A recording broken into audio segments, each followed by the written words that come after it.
One of the things that makes Star Wars special is the creatures.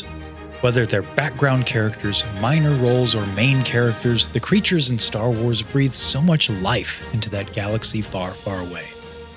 Aidan Cook is one of the talented individuals behind some of these amazing creatures.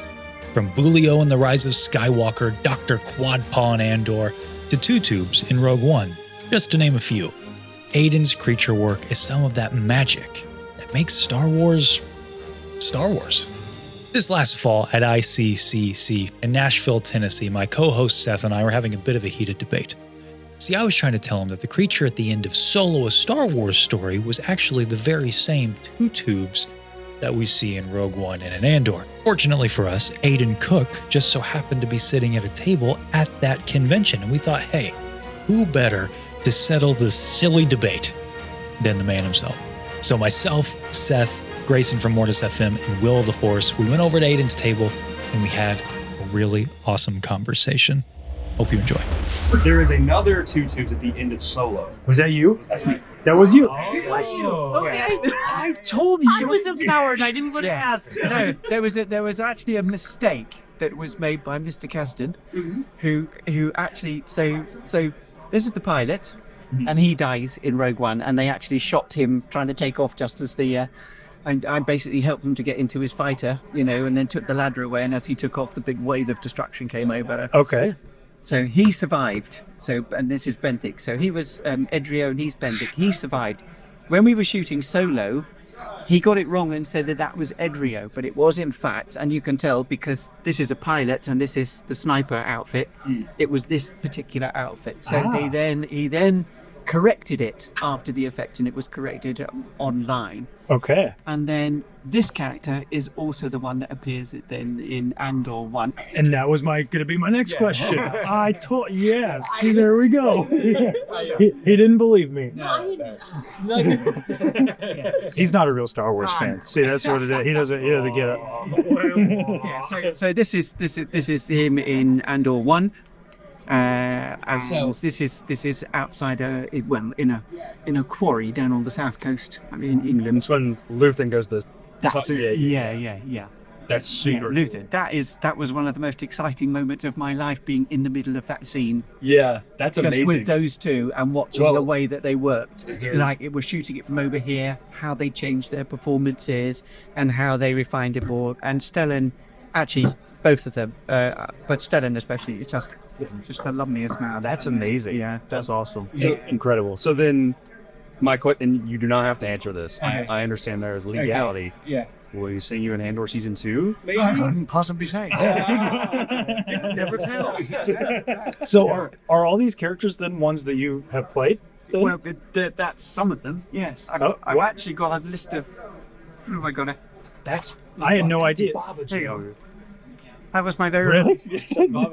Yeah, that was my first one. So that's a list and to be completed down here. That's incredible. Yeah. What was your favorite one?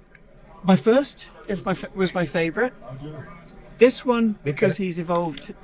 I've got two front covers on the comics. This character as well. This one I absolutely loved doing. Tony asked me to do that when Alan couldn't come back for the reshoot, so I did all the voice reference and stuff for him. That's amazing. And then that's actually from ANDOR, so I was just doing like KSU next time. Gotcha. That is wild. So you did. Yeah, you did Proxima too. Yeah, one of the Puppeteer team for that one. Yeah, nearly killed me. It's so big. There's a very long story about it, but one of them caught fire.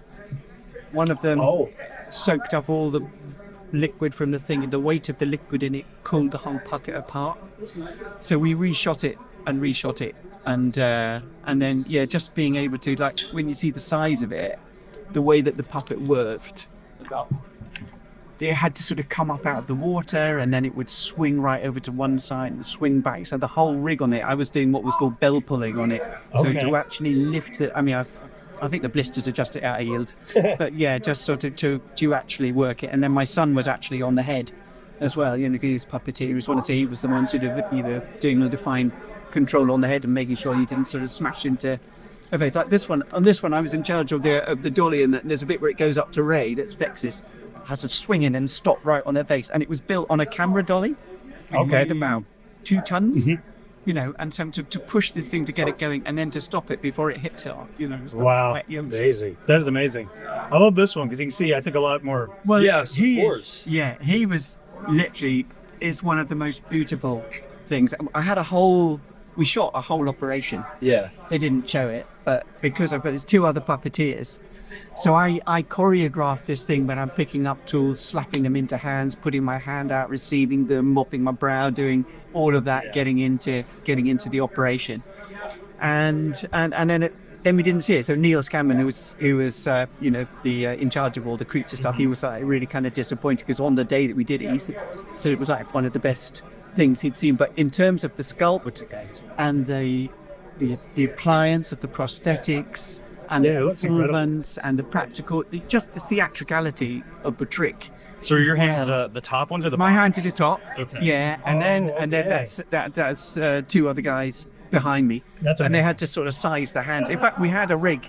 We actually had a whole rig, so I was scanned and they built a rig for it, but we didn't use it. And they almost revisited it, you know, revisited the planet because he did take my ship after all. But yeah. But I really love this one, even though that's amazing. Yeah, but it was one of those ones where you can't see, can't hear, Yeah. and you've just got to sort of try and make it work, you know. Well, yeah, it's So- just like the weird background characters Yeah, and stuff are like yeah. half the fun of Star Wars. Yeah, you know? well, I think that's what people love personally. You know, it's what a lot of people love. You know, and people were saying, I mean, I think Andor is incredible, but people were saying in Andor, you know, there's not enough creature stuff. But I remember when they released the first trailer for it came out, they were both in the trailer. You know? Oh, yeah. So, yes. I mean, a lot of the stuff that it focuses on in Andor is a lot of it's political, it's people centric, and the Empire is notorious for suppressing alien species. And when you do see it, it's on backwater planets, Saga Era, and stuff. Very good. And I love that you did Boolio. Yeah, He's my Boolio. guy. How does Yeah. that? I mean, Well, you know, I have to say I was rather disappointed they wouldn't let me voice it, but then there's this other sort of Yeah, I know they got some. like he needed the word. They got some. I think they got some C-lister to voice him. So there was some guy coming past and they, you know. so I'm assuming the mass is controlled by somebody else. So I haven't seen a picture here. So basically, the mouth opens up completely, and you can see my face inside. So I had to be sort of my face was tainted black on the inside down. Okay. And then there was a girl doing the behind the scenes who was also I'm not quite sure wasn't the correct term. This, you know, politically correct term. I walked on set looking at that, and she said, "Well, it's not very appropriate, is it?"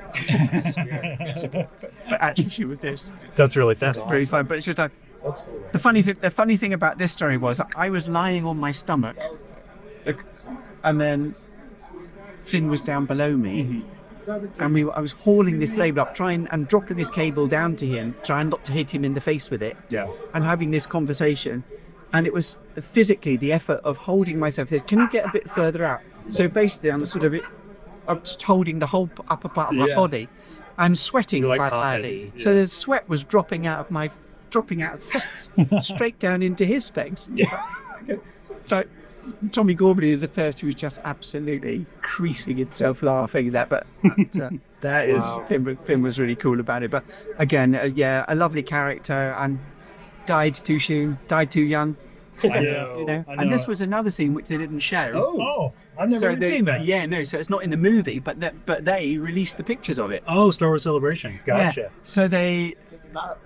Yeah. So these guys dragged me along the corridor, and I get the Adam sort of does his force on me, but I don't know the answer that he's after. So you just see him turning on his lightsaber. Yeah. Oh, whoa.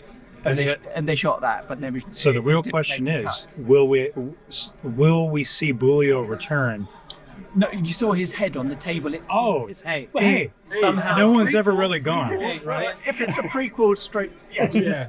Well, somehow Boolio. Yeah, somehow Boolio will return, right? I mean, listen, if He'll return.